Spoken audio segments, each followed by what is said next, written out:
Good evening, welcome to my channel physics KTS। आज आप लोगों के लिए 12th क्लास फिजिक्स में एक बहुत ही अच्छा टॉपिक सेमीकंडक्टर डिवाइस अर्धचालक युक्तियाँ चैप्टर नंबर 14 है और उसमें अर्धचालक युक्तियों में एक सबसे इम्पॉर्टेंट टॉपिक है किसी अर्धचालक की प्रतिरोधकता और चालकता का डेरिवेशन। कोई अर्धचालक है, उसकी अर्धचालकता की चालकता कैसे लाएंगे, यानी विद्युत चालकता और प्रतिरोधकता। उस प्रतिरोधकता और चालकता को ज्ञात करने का एक फार्मूला है, तो उस फार्मूला को आज हम डिराइव करेंगे। 12th क्लास फिजिक्स चैप्टर 14 में है ना। तो उसको जानने के लिए आपको चैनल में स्टार्ट से लास्ट तक बने रहना पड़ेगा, तभी पूरी बात समझ में आएगी। उसके पहले चैनल में जो नए हो चैनल को सब्सक्राइब कर लें ताकि आने वाले वीडियो का नोटिफिकेशन मिलता रहे। तो हम स्टार्ट करते हैं। टॉपिक है अर्धचालक की चालकता एवं प्रतिरोधकता।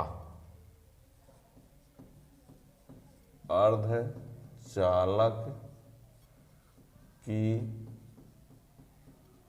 चालकता एवं प्रतिरोधकता। ये अर्धचालक की चालकता एवं प्रतिरोधकता। और इसमें ये बता दें अर्धचालक की चालकता एवं प्रतिरोधकता। प्रतिरोधकता को कुछ और भी बोला जाता है, वो है विशिष्ट प्रतिरोध। प्रतिरोधकता का दूसरा नाम क्या है? विशिष्ट प्रतिरोध। यानी ऐसा भी कह सकते हैं कि अर्धचालक की विशिष्ट प्रतिरोध का डेरिवेशन। ठीक है ना। तो इसके पहले आप लोगों को क्या जानना चाहिए, इसके पहले सब कुछ 12th क्लास में जो पीछे के चैप्टर हैं उन सब की जानकारी होनी चाहिए, और उनमें से कौन कौन से टॉपिक की जानकारी होनी चाहिए। तो अभी हम शार्ट में उनको भी बताते हैं कि इसका जब डेरिवेशन लाएंगे तो हमको किसकी ज़रूरत पड़ेगी। तो वो सब कुछ हम यहाँ पर एक बार शार्ट में आपको याद दिलवा देते हैं। जब इसका डेरिवेशन लाएंगे तो हमको I=V/R इसकी ज़रूरत पड़ेगी, जो कि ओम का नियम है। फिर V=E/L इसकी ज़रूरत पड़ेगी। I=NAVDE विद्युत धारा अनुगमन वेग में संबंध इसकी ज़रूरत पड़ेगी। RA/L प्रतिरोधकता इसकी ज़रूरत पड़ेगी। 1/ρ सिग्मा ये है विद्युत चालकता, यानी चालकता ये। ठीक है ना, विशिष्ट चालकता भी बोल सकते हैं। तो ये, और इसी में ये बता दें ड्रिफ्ट अनुगमन वेग बटे विद्युत क्षेत्र बराबर म्यू, इसको गतिशीलता बोलते हैं। तो जब आप अर्धचालक की चालकता और प्रतिरोधकता का सूत्र पढ़ेंगे तो उसके लिए आपको इन सब की ज़रूरत पड़ेगी। ठीक है।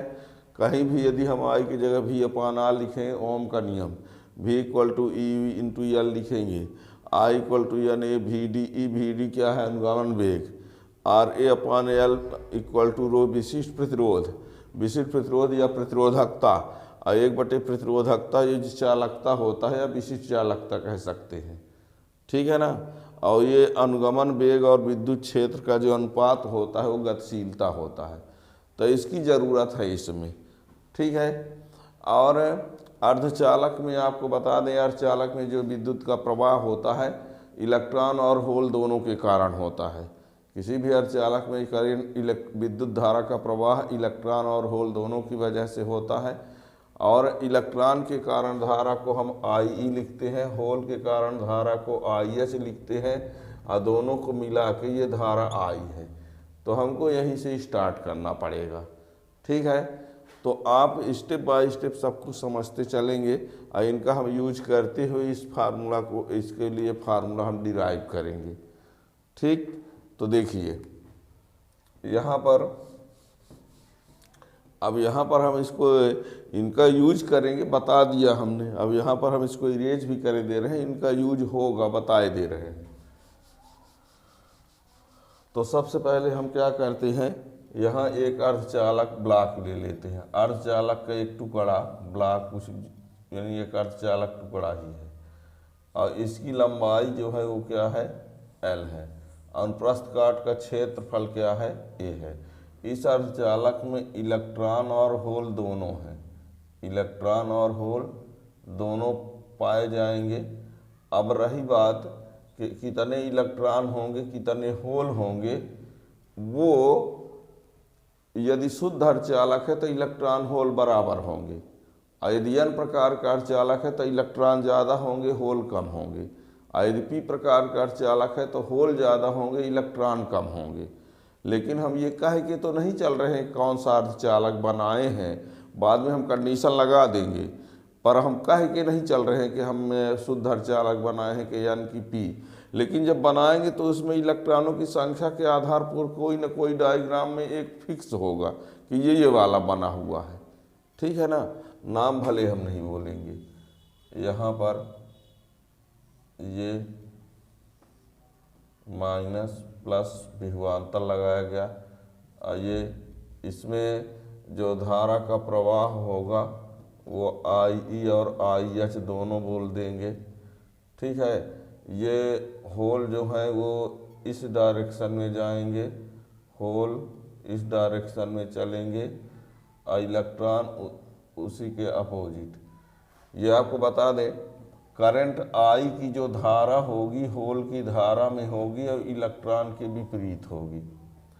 ये विद्युत धारा की दिशा है, विद्युत धारा की दिशा होल की दिशा में होती है और इलेक्ट्रॉन के विपरीत होती है। होल में धन आवेश होता है, इलेक्ट्रॉन में ऋण आवेश। मान दोनों का बराबर होता है, जितना धन आवेश होगा उतना ही ऋण आवेश होगा।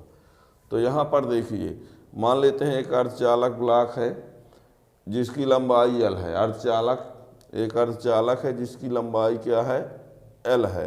अनुप्रस्थ काट का क्षेत्रफल क्या है, A है। और उस अर्धचालक से जो धारा प्रवाह होता है इलेक्ट्रॉन और होल दोनों के कारण होता है, तो उससे प्रवाहित धारा को हम क्या कह देते हैं, I = IE + IH, ठीक है ना। अब जब इसके सिरों के बीच विभवांतर लगाते हैं तो विभवांतर लगाने पर जो विद्युत क्षेत्र उत्पन्न होगा, उस विद्युत क्षेत्र के कारण इलेक्ट्रॉन और होल जो है गति करेंगे और अनुगमन वेग से गति करेंगे। किस पे, अनुगमन वेग। और अनुगमन वेग से गति करेंगे तो विद्युत धारा और अनुगमन वेग में क्या संबंध होता है, वहाँ से हमको स्टार्ट करना पड़ेगा, ठीक है ना। तो देखिए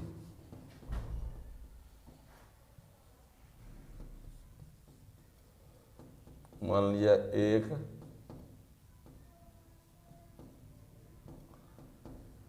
अर्धचालक ब्लॉक टुकड़ा है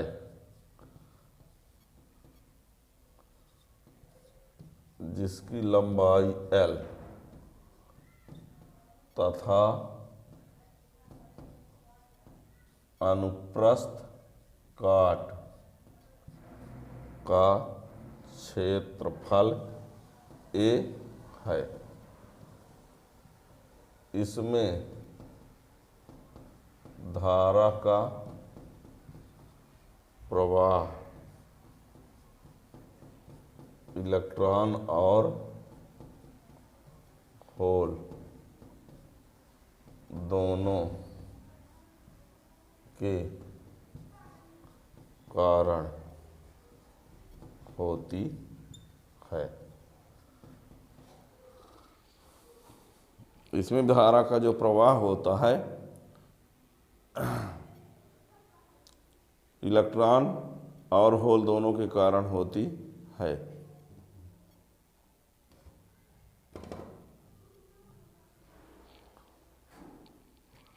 ठीक, ये अर्धचालक ब्लॉक है, BLOC के ब्लॉक या टुकड़ा कह दीजिए। तब कुल धारा I = IE + IH। आई ई का मतलब इलेक्ट्रॉन के कारण प्राप्त धारा और आई एच मीन्स होल के कारण। ठीक है ना। अब यहाँ देखिएगा, अब होता क्या है,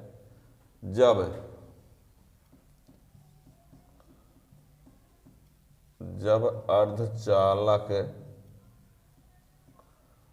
के सिरों के बीच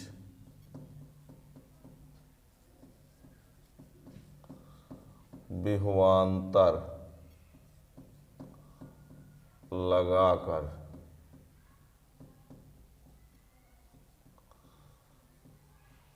विद्युत क्षेत्र ई उत्पन्न किया जाता है तो इलेक्ट्रॉन और होल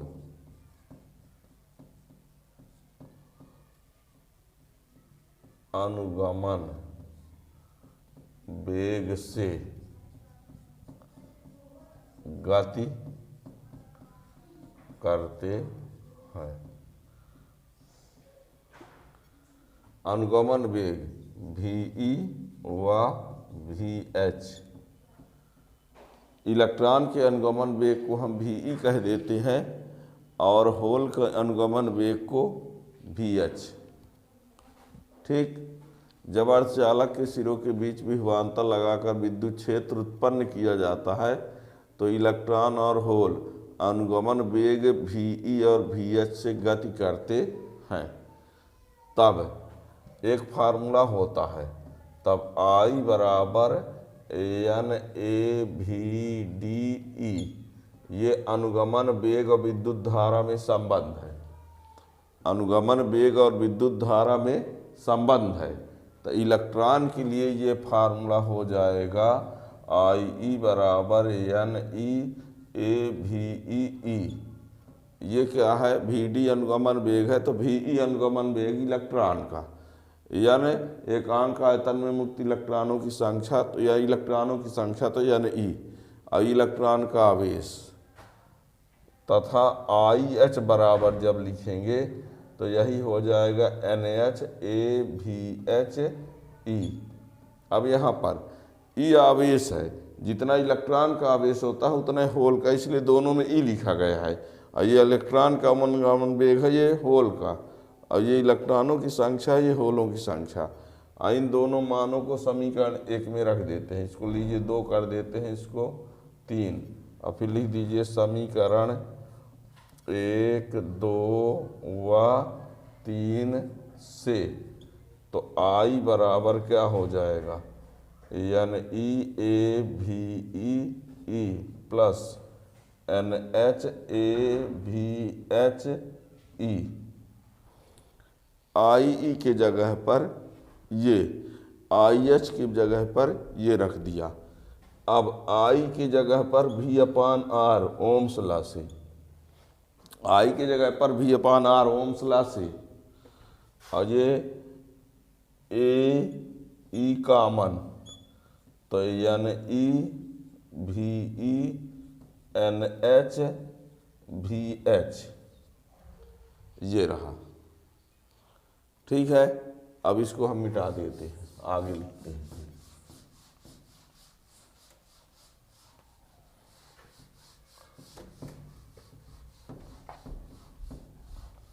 अब देखिए I के जगह पर V लिख दिए थे। अब यहाँ पर हम क्या करते हैं, V के जगह EL लिख देते हैं। V के जगह EL A, और ये AE NEVE प्लस NH और ये VH। और ये कहाँ से पाया गया, V = EL होता है, विभवांतर बराबर तीव्रता गुणे दूरी, विभवांतर बराबर तीव्रता गुणे दूरी, इस आधार पर लिख दिया है ना। V बराबर E × L, V बराबर E × L। ठीक है। अब यहाँ पर क्या करते हैं, इस E को उधर भेज देते हैं। देखना L A को इधर ला दूँ तो RA, और ये E/E, और ये हो गया NEVE प्लस NH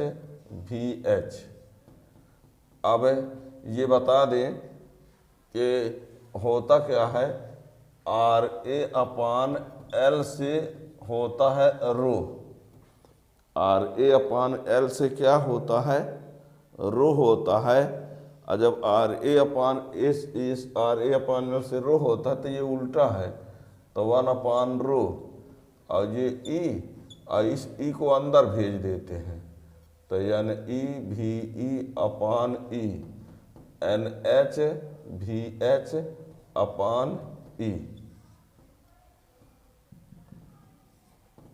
ठीक है, LA/RA है तो 1/रो हो गया, और 1/रो से ये सिग्मा हो गया, ये 1/रो जी, और यहाँ पर NE/μE, और ये NH/μH यहाँ लिखे देते हैं। VD/E इक्वल टू होता है म्यू, इसको बोलते हैं गतिशीलता। क्या बोलते हैं, तो यहाँ पर VE/E को μE, ये इलेक्ट्रॉन की गतिशीलता, इलेक्ट्रॉन की गतिशीलता, और ये VH/E जो है वो μH है, और इसको बोलेंगे होल की गतिशीलता। ये है इलेक्ट्रॉन की गतिशीलता, ये होल की गतिशीलता। सुन के भी, सुनिए भी, दिखता ना हो मान लो किसी कारण से, तो सुन के भी समझ सकते हो। हम यहाँ बोल दिए इलेक्ट्रॉन की गतिशीलता, और ये VH/E बराबर μH होल की गतिशीलता, तो यही है VE/E से μE लिखा है, अब VH/E से μH लिखा है। अब μE क्या है, इलेक्ट्रॉन की गतिशीलता है, अब μH क्या है, होल की गतिशीलता। ठीक है ना, तो ये फार्मूला जो आया, अब ये फार्मूला जो यहाँ पर आया, क्या मिला, यहाँ देखिए, ये है E, और यहाँ NE/μE प्लस NH/μH, ये है, यह अर्धचालक की चालकता का सूत्र है, तथा इसी को यदि रो लिखना चाहे तो 1/, यही NE/μE प्लस NH/μH,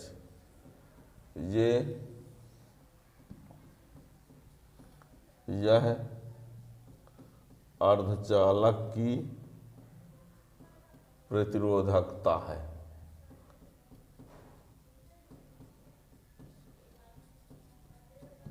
ठीक है, ये है अर्धचालक की चालकता, और ये है अर्धचालक की प्रतिरोधकता।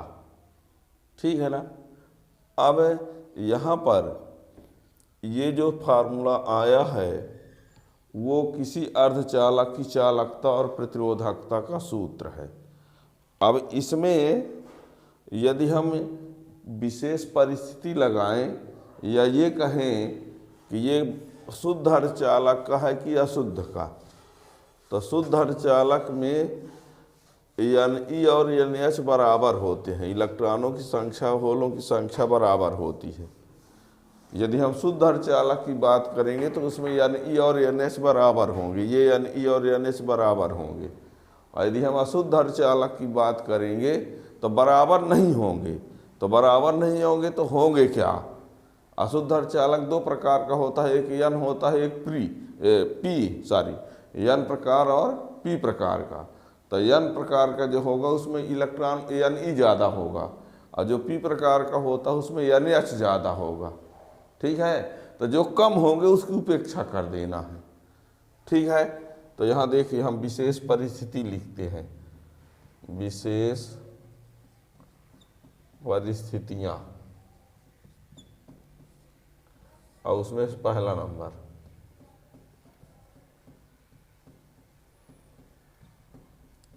शुद्ध अर्धचालक के लिए यानी ई और यानी एच क्या होते हैं बराबर, और उसको एन आई लिख देते हैं। यानी ई बराबर यानी एच और उसको क्या लिख दिया है एन आई। आई इसलिए लिखा है इंट्रेंसिक। इंट्रेंसिक माने होता है शुद्ध अर्धचालक या आंतर अर्धचालक, उसी को बोलते हैं निज अर्धचालक, सॉरी, शुद्ध अर्धचालक और निज अर्धचालक, निज अर्धचालक। तो इंट्रेंसिक के कारण आई लिखा गया है ना। तो यानी ई यानी एच दोनों की जगह पर यानी आई लिख देंगे, और इसको मान लीजिए समीकरण नंबर 4 कह दो, इसको समीकरण 5। तो समीकरण 4 व 5 से देखना, इसमें यानी ई और यानी एच दोनों की जगह पर, समझो, यानी ई और यानी एच की जगह पर यानी आई लिख देंगे, तो यहाँ भी एन आई हो जाएगा, यहाँ भी एन आई हो जाएगा। फिर एन आई कॉमन ले लेंगे तो क्या होगा, सिग्मा बराबर ई एन आई, और यहाँ पर mu E H, mu E plus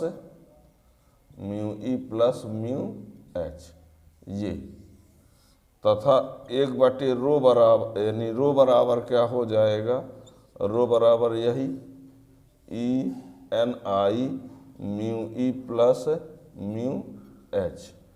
ठीक है, इसका मात्रक होगा साइमन गुणे मीटर इनवर्स, और इसका होगा ओम इंटू मीटर। इसका मात्रक होता है साइमन इंटू मीटर इनवर्स, और इसका होता है ओम इंटू मीटर।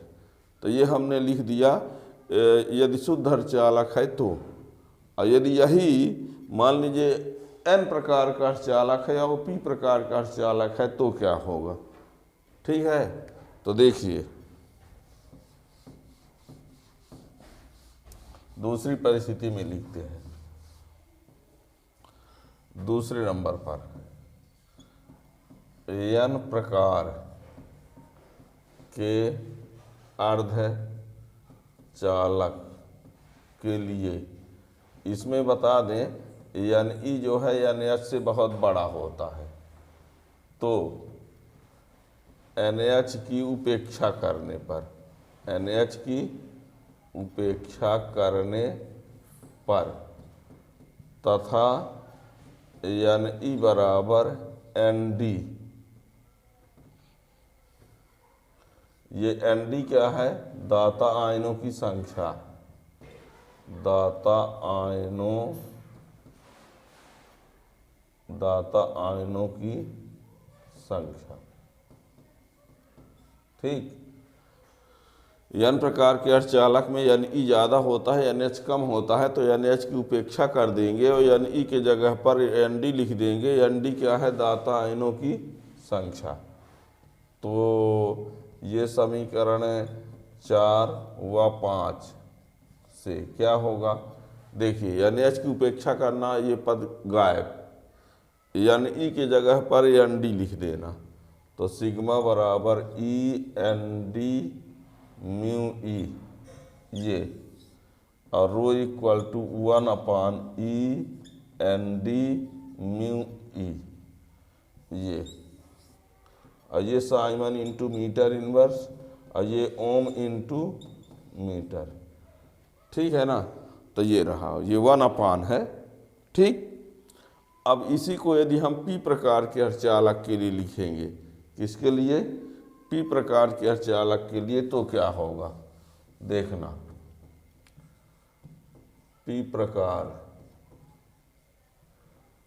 तीसरा पेश अर्धचालक के लिए, उसमें क्या होगा, एन एच ज़्यादा होगा किससे, एन ई से, तो एन ई की उपेक्षा कर देंगे, एन ई की उपेक्षा करने पर तथा एन एच की जगह पर एन ए क्या है, नंबर ऑफ एक्सेप्टर आयन, यानी ग्राही आयनों की संख्या, ग्राही आयनों की संख्या। ठीक है, तो समीकरण 4, 5 से क्या हो जाएगा, 4 व 5 से। यहाँ पर इसकी उपेक्षा हो जाएगी और यहाँ Na लिख देंगे तो क्या होगा, सिग्मा बराबर ई Na म्यू एच और rho equal to 1/E Na mu H, और इसका मात्रक वही ओम इंटू मीटर और इसका साइमन इंटू मीटर इनवर्स। ठीक है, तो ये रहा। तो यानी अर्धचालक की चालकता और प्रतिरोधकता का सूत्र मिल गया। प्रतिरोधकता को विशिष्ट प्रतिरोध भी कहते हैं, और जहाँ चालकता की बात है तो वहाँ पर विशिष्ट चालकता भी बोला जा सकता है ना। तो हमने एक जनरल फार्मूला लाया, फिर n प्रकार के लिए ला दिया, p प्रकार के लिए ला दिया, शुद्ध अर्धचालक के लिए। ठीक है, तो ये तीनों फार्मूला, इससे न्यूमेरिकल क्वेश्चन भी बन सकते हैं इन सब की वैल्यू दे करके इसकी वैल्यू लाने के लिए। ठीक है, तो इस प्रकार और भी क्वेश्चन के लिए आप चैनल सब्सक्राइब किए रहेंगे तो उसका वीडियो का नोटिफिकेशन मिलता रहेगा। Thank you.